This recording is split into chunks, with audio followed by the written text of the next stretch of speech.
नमस्कार दोस्तों, आपका स्वागत है आपके अपने YouTube channel Vidhi judicial academy में। मेरा नाम है Vijendra Verma and I am the director founder of the Vidhi judicial academy. We provide coaching for the judicial services exams, and through this video we are trying to reach out you to provide you full professional exam oriented coaching for the judicial services, and that is free of cost. इन classes में जो videos हम आपको provide करेंगे, we are going to provide you the entire foundation course including all the books, including all the details, whether it is required for the prelims or mains or for the guidance for the interview. Means in videos को आपने सिर्फ इतना करना है, sequence में देखना है, playlist को अच्छी तरीके से देखना है, सब्जेक्ट वाइज मिल जाएंगे आपको, CPC, constitution, contract, BNS, BNSS, इन सब की प्लेलिस्ट आपको सीक्वेंस में मिलेगी। इन प्लेलिस्ट को देख करके आपने you have to take the coaching from the scratch.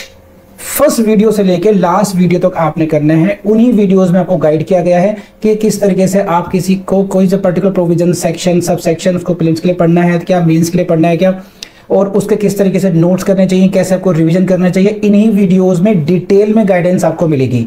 तो प्लीज आपसे ये रिक्वेस्ट है, आप ये ना समझें कि यूट्यूब में फ्री में दिया गया है तो फिर ऐसे ही होगा। ये वो प्रोफेशनल कोर्स है जिसके लिए हम लोग अच्छी खासी हाई फीस लेते आए हैं स्टूडेंट से, लेकिन एक टाइम आता है इंसान को समाज के लिए भी करना चाहिए, और उसी इंटेंशन के साथ में we are providing you the entire course free through the YouTube channel Vidhi judicial academy. तो प्लीज हर वीडियो की जो थंबनेल है उसको देख करके आपको आइडिया लग जाएगा कि इसका सब्जेक्ट क्या होने वाला है। कुछ टॉपिक्स ऐसे होते हैं जिनको एक लेक्चर में कवर नहीं किया सकता, तो उसमें लेक्चर नंबर 1, 2, 3 सीक्वेंस से मिलेगा।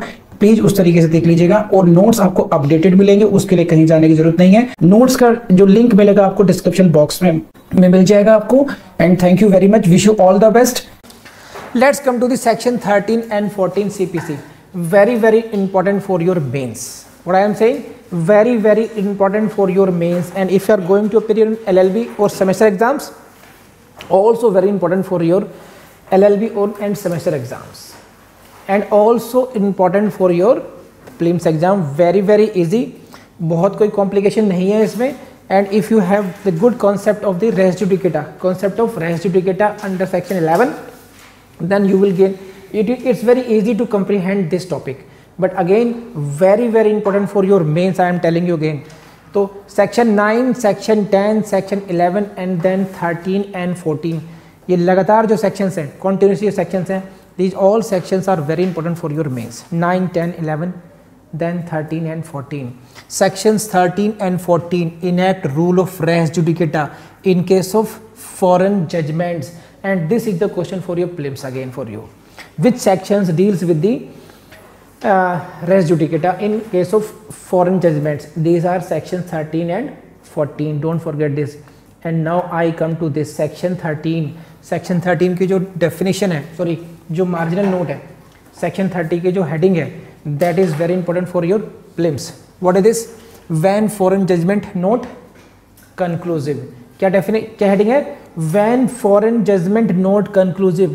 कंक्लूसिव नहीं है, नोट कंक्लूसिव है, कि कब फॉरेन जजमेंट कंक्लूसिव नहीं होगा उसकी बात कर रहा है ये section 13.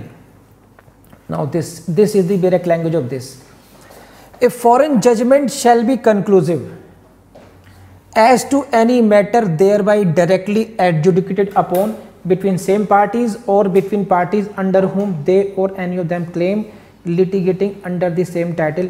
Now please see this, matter directly adjudicated between same parties, between parties under whom they claim litigating under the same title. ये जो phrases हैं, these has been used in section 10, section 11. So now I am not going to explain the meaning of these. We have very well understood the meaning of this. So I will focus only on what is special in section 13 now, क्योंकि ये terms हम लोग समझ चुके कई बार, between the same parties समझ चुके हैं, between parties under whom they or any of them claim litigating under the same title, ये हम लोग 2 बार पढ़ चुके हैं इस बार, सेक्शन 10 में पढ़ा, 11 में पढ़ा। तो नाउ फोकस करूँगा सिर्फ इसमें। जनरल लॉ क्या है? A foreign judgment shall be conclusive, है ना। अगर ये सारी कंडीशन सेटिस्फाइड हों, suit was between the same parties और between parties under whom they are claiming litigating under the same title, then foreign judgment shall be conclusive. And कब नहीं होगा, बस इसको देखिए, क्या लिखा है लास्ट में, एक्सेप्ट। तो जनरल लॉ क्या हो गया, a foreign judgment shall be conclusive means that has ended everything that can operate as res judicata. लेकिन कब नहीं होगा तो वो आपको याद रखना है बस। These are 6 grounds, A B C D E F, ये 6 grounds are there that is in Bayer Act. I read it and I will explain it. These 6 grounds when a foreign judgment is not conclusive, आपको घोटा लगाना है इनका बुरी तरीके से। और these are 6 lines, these 6 lines are the 6 questions of your prelims. What I am telling you, 6 questions of your prelims exam, these all A B C D E F. When a foreign judgment is not conclusive, this is the heading, see this, when foreign judgment not conclusive, when a case falls under these following 6 circumstances, foreign judgment is not conclusive, otherwise it will be conclusive. foreign judgment कब conclusive नहीं होगा, जब वह इन 6 दिए गई conditions में से किसी एक में फॉल करता है, तब वो conclusive नहीं होगा, otherwise in general it shall be conclusive. What are those? Number 1, where it has not been pronounced by court of competent jurisdiction. When the foreign judgment has not been pronounced by the court of competent jurisdiction. To second, where it has not been given on merits. And third, where it appears on the face of proceedings to be founded on incorrect view of international law or refusal to recognize the law of India in cases which law is in cases in which such law is applicable. D, where the proceedings in which judgment was obtained are opposed to natural justice. E, where it has been obtained by fraud. And F, where it sustains a claim founded on a breach of any law in force in India. So these are 6. I read this for you, A B C D E F. These are the, I don't think you know the meaning of all these A B C D F, but still then we will study all these 6 now. आने वाले जो देखिए, अगर prelims तैयारी करनी है यहाँ रुक सकते हो आप। प्रीलिम्स की तैयारी के लिए केवल इतना कर लेंगे, 1-2 केस लॉ का नाम याद आएगा भी, उसको याद कर लीजिए, आपका काम हो जाएगा। लेकिन मेंस के लिए आपको कुछ डिटेल्स समझने ज़रूरी हैं, तो we are going to discuss all those details in these 6 headings. Actually 6 headings A B C D से लेकर के F तक विल कर लेंगे आप। प्लीज़ रेज हैंड अगर यहाँ तक बात समझ में आ रही हो आपको तो। Very good, now proceed. मैं थोड़ा स्पीडली से पढ़ा रहा हूँ इसमें, बिकॉज आई बिलीव कि हम लोगों ने सेक्शन 10 और 11 इतना अच्छा किया है कि वो लगभग इससे कनेक्टेड है, तो हम लोग उसको अच्छी तरीके से समझ पाएंगे। हर पॉइंट पर बार बार जान मारने की जरूरत नहीं है शायद हम लोगों को, है ना। Now go to section 14। This is what presumption as to foreign judgments. What again, that was the heading of 13, when foreign judgment not conclusive. This is presumption as to foreign judgments. The court shall, what it is mandatory presumption, the court shall presume, कब, upon the production of any document purporting to be a certified copy of foreign judgment.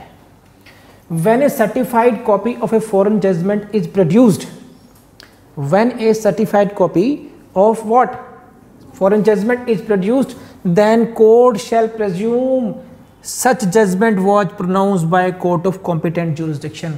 So presumption is of competent jurisdiction.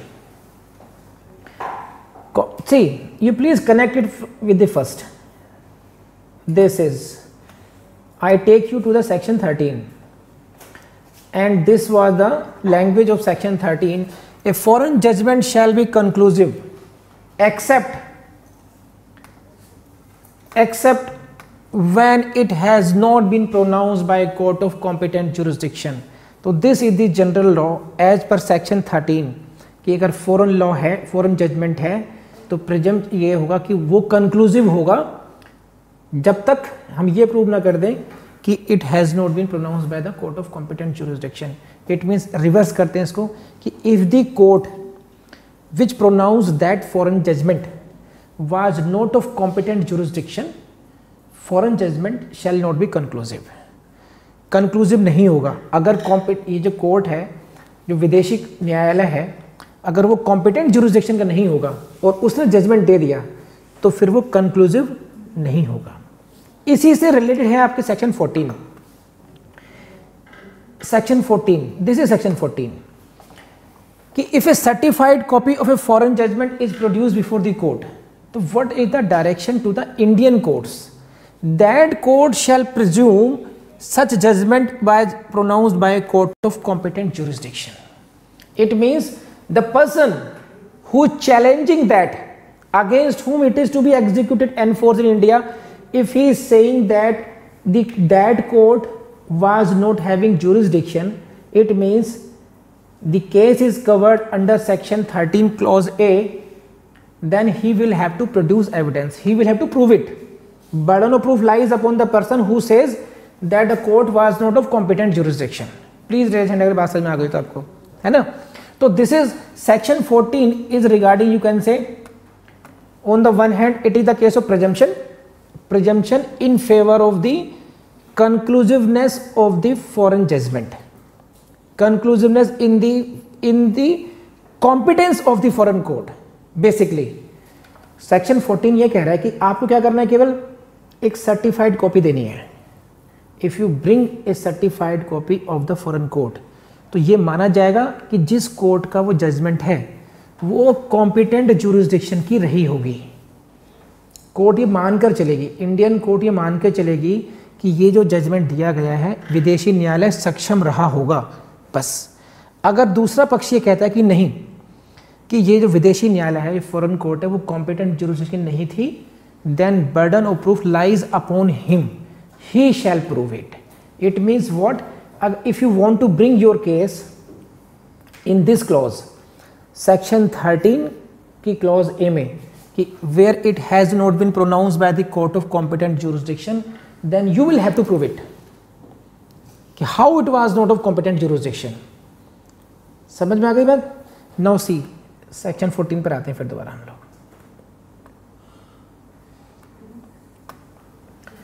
Unless the contrary appears on the record, but such presumption may be displaced by proving want of jurisdiction.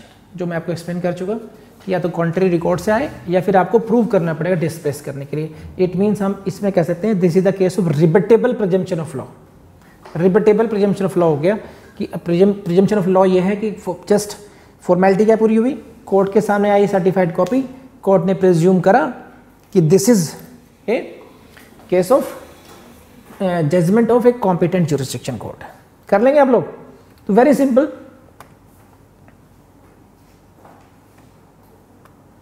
Such presumption may be displaced by proving want of jurisdiction. तो this is the basic understanding of section 13 and 14। Section 13 and 14 को आप याद करके चले जाइए, आपके prelims से question almost सब हो जाएंगे। सत्या वर्सेस तेजा एक केस पढ़ लीजिए, अभी पढ़ेंगे हम लोग, काम अपना हो जाएगा उसी से। अब आते हैं हम लोग बाकी पार्ट पर इसमें कि we need to understand the other aspects now, कि है क्या मामला सारा ये। तो सी थोड़ा बेसिक समझते हैं इसके लिए। अब ये see these 3 sections, section 30, 2 sections, these 2 sections 13 and 14, these embody the principle of private international law. Private international law, principle of what? Private. This is not public international law, this is principle of private international। that क्या? A judgment delivered by a foreign court of competent jurisdiction, it means what? If a judgment is delivered by a foreign court, number 1, number 2, that foreign court is of competent jurisdiction. If this is the situation, then such a judgment can be enforced by Indian court। समझे? तो requirement is that foreign judgment should be given by the court of competent jurisdiction. If this requirement is fulfilled, then such judgment can be enforced in the Indian court and will operate res judicata between the parties.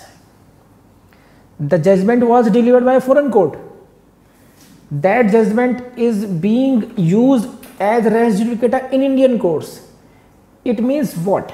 If there was a matrimonial dispute between 2 parties or any dispute and that has been decided finally by the foreign court, now none of those parties can agitate that matter in Indian courts afresh, कि वहां जो हुआ है ना, अनुराग जी ने शादी की और बाद में जाके सेटल हो गए अमेरिका में, वहाँ पे जाकर के इनका मन नहीं करा, इनका अमेरिकन कल्चर ज़्यादा अच्छा है और वहाँ पे उन्होंने डिवोर्स दे दिया, ठीक है, डिवोर्स हो गया, बाद में मन बदला, नहीं भारतीय संस्कृति ज़्यादा अच्छी है, तो इंडिया में फिर वो उन्होंने मतलब रीएजिटेट कर रहे हैं उस मैटर को आकर के। तो जब एक बार डिवोर्स वहाँ पर हो चुका तो that is no res judicata. आप मेरी बात समझ रहे हो? मैंने केवल आपको समझाने की कोशिश की कि एक मैटर आपने अमेरिकन कोर्ट में सेटल कर लिया, सेटल का मतलब है एक फॉरेन कोर्ट का जजमेंट उस पर आ गया, तो now that will also operate as res judicata in Indian courts as well. कब नहीं करेगा? When the case covered is section 13, जो सेक्शन 13 में जो 6 ग्राउंड्स मैंने बताई आपको, if the case lies in any of them then that will not operate as res judicata, otherwise it can be enforced by Indian court and it will operate as res judicata as well. This is the principle of what? Private international law. मैं बार बार क्यों कर रहा हूँ इसको? You will see question in prelims here from this line. Now we are using these terms. Foreign judgment, this is section 26. Foreign judgment means what? A judgment of a foreign court, and then comes the foreign court means 25 में, तो वो आप देख लेंगे आप लोग, मैं explain नहीं करूंगा इसको, मैं करा चुका हूँ उसको। तो please you will have to read these 4 provisions now. Section 25 foreign code, section 26 foreign judgment, section 13 and 14 regarding this. तो for a complete picture you will have to read 4 provisions, 25, 26, 13 and 14 कर लेंगे आप। Next question for your prelims is this, section 13 is not confined in its application to plaintiffs only. A defendant is equally entitled to non-suit the plaintiff on the basis of foreign judgment. Simple सी बात है, res judicata is not only upon only one person, it applies on both parties. So keep it in mind. Case is vote of Satya versus Teja. Object of the above provisions has been explained by the Honorable Court in the Satya versus Teja Singh 1975 Supreme Court case, very important for your prelims. In which case Honorable Supreme Court explained the meaning of the object of these principles. Satya versus Teja. ऐसा कुछ सत्या तेजा ऐसा लग रहा है जैसे विनोद खन्ना की डाकू वाली फिल्म के किरदार आ गए हो, सत्या तेजा, है ना? क्या कहा गया इसमें? Judgment of a foreign court is enforced on the principle that where a court of competent jurisdiction has adjudicated upon a claim, a legal obligation arises to satisfy that claim. इसको समझिए क्या है। इस केस में supreme court ने क्या कहा कि ऑब्जेक्टिव है क्या, हम ऐसा क्यों कर रहे हैं? फॉरेन कोर्ट ने जजमेंट दिया, फॉरेन जजमेंट है, उसको हम रिस्पेक्ट दे रहे हैं, इज्जत दे रहे हैं इंडियन कोर्ट्स में। Why? Because that was delivered by court of competent jurisdiction. When a matter has been decided और adjudicated by such court, which court? Court of competent jurisdiction. Because of that a legal obligation arises to satisfy that claim. तो adjudicated by competent jurisdiction court will give rise to the legal obligation। एक विधिक आपका कर्तव्य बन जाता है कि उसको आप नमस्ते करें, उसको सलाम करें कि हाँ जी हाँ, एक न्यायालय था, वो सक्षम न्यायालय था, उससे मैटर को सुना, उसने डिसाइड कर दिया, ठीक है। तो केवल इसलिए क्योंकि फॉरेन कोर्ट है, आप उसके सारी जो कॉम्पिटेंसी है, you can not take away that. There arises a legal obligation to respect that judgment, and that is the basis which is the foundation of section 13 and 14। समझे आप? तो 2 बातें आ गई, एक principle of private international law हो गया, उसमें भी लगभग यही बात कही गई। यहाँ पे उसी बात को दूसरे शब्दों में सुप्रीम कोर्ट ने कहा कि कॉम्पिटेंसी ऑफ द कोर्ट से एक ऑब्लिगेशन आती है। अगर वो कोर्ट कॉम्पिटेंट है, then their legal obligation arises to satisfy that claim or to respect its decision। Case का नाम क्या है? सत्या वर्सेस तेजा। तो यहां पर रिकॉग्निशन जो दी जा रही है फॉरेन जजमेंट को, that is not as an act of courtesy, है ना, सी समझिए क्या, this is not as an act of courtesy. ये नहीं है कि साहब हमारे संबंध अच्छे हैं, एक कर्टसी में, गुड मैनर्स के रूप में, एक व्यवहार में हम उसको रिस्पेक्ट दे रहे हैं, नो ऐसा नहीं है, एक लीगल ऑब्लिगेशन ही है ये भी, है ना। But on considerations of justice, equity and good conscience, these can be the questions, these can be the lines for your prelims exams, कि why these foreign judgments are given weightage, why they are being can be enforced here, because this is the demand of justice, this is the demand of justice। समझे आप, नहीं समझे आप? And again I will add it to this, case का नाम लिख लीजिए, are Viswanathan case है, कंप्लीट केस आपके से मिल जाएगा। This is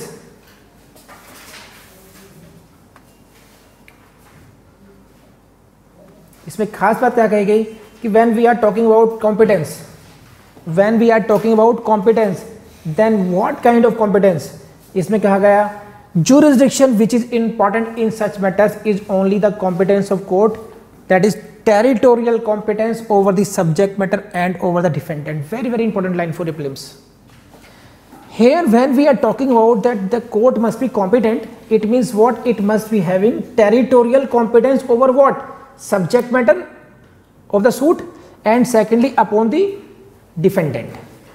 So if that foreign court is having territorial competence over the subject matter and defendant, then we can say that the court was competent and its decision shall be conclusive and res judicata may apply in this case. कर लेंगे आप? And in this case also you will have to, इस case में बात आया था, अब मैं लिखवा दिया आर विश्वनाथन केस है ये। Second I come to this, material date to decide the jurisdiction court is what? The time when suit is instituted. Case का नाम Andhra bank limited. This is material date to decide jurisdiction, कौन सी date होगी? जिस date को suit institute किया गया। Note the date when the suit was passed, judgment was passed, when at the date of the suit, institution suit, whether that court was having competence to decide that matter or not. तो this is what again question of your prelims। कर लेंगे आप लोग, वो समझाने की बात नहीं, केवल जानने की बात है एक बार ये। Now I show you one more thing। आपने एक बात नोट की होगी कि आपने जो बचपन में याद किया, जैसे टेबल याद की या रिलीजियस कुछ आपने, कोई आरती, कोई नमाज, कोई गायत्री मंत्र याद कर रखा होगा, तो आपको हमेशा याद रहता है। वो क्यों रहता है? क्योंकि रिवीजन बहुत किया होगा। उसी तरीके से मैक्सिमम फेलियर्स इसलिए होते हैं, ध्यान रखना, कि लोग याद नहीं करते, केवल पढ़ते जाते हैं। तो दोस्तों आप ये गलती बिल्कुल नहीं करेंगे। जितना भी आपने पढ़ा है आप खुद से पूछना कि आपको वो याद हो गया है नहीं हो गया। आप उस दिन जज बनेंगे जिस दिन आपको ये सारा जो ज्ञान आपको दिया जा रहा है वो टिप्स पर ऐसे होना चाहिए जैसे 2 का टेबल। ये मत भूलिएगा। और without wasting time please go to the next video. Thank you very much.